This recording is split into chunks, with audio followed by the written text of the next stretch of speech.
കൂട്ടുകാരെ, എല്ലാ കൂട്ടുകാർക്കും വീണ്ടും വരുന്നവനായ നമ്മുടെ കർത്താവായ യേശുക്രിസ്തുവിന്റെ നാമത്തിൽ എൻ്റെ സ്നേഹവന്ദനം.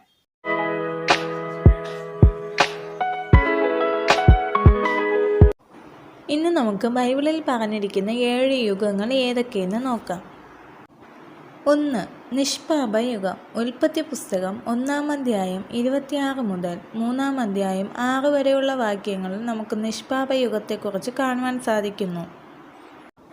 2. മനസാക്ഷി യുഗം. ഉൽപ്പത്തി പുസ്തകം 3-ാം അധ്യായം 7 മുതൽ 8-ാം അധ്യായം 14-ാം വചനം വരെയുള്ള വാക്യങ്ങളിൽ മനസാക്ഷി യുഗത്തെക്കുറിച്ച് പറയുന്നുണ്ട്. 3. മാനുഷിക ഭരണയുഗം. 4. വാഗ്ദത്ത യുഗം. 5. ന്യായപ്രമാണ യുഗം. 6. കൃപായുഗം. 7. സഹസ്രാബ്ദ യുഗം. ഈ 7 യുഗങ്ങളെക്കുറിച്ചാണ് ബൈബിളിൽ നമുക്ക് കാണുവാൻ കഴിയുന്നത്.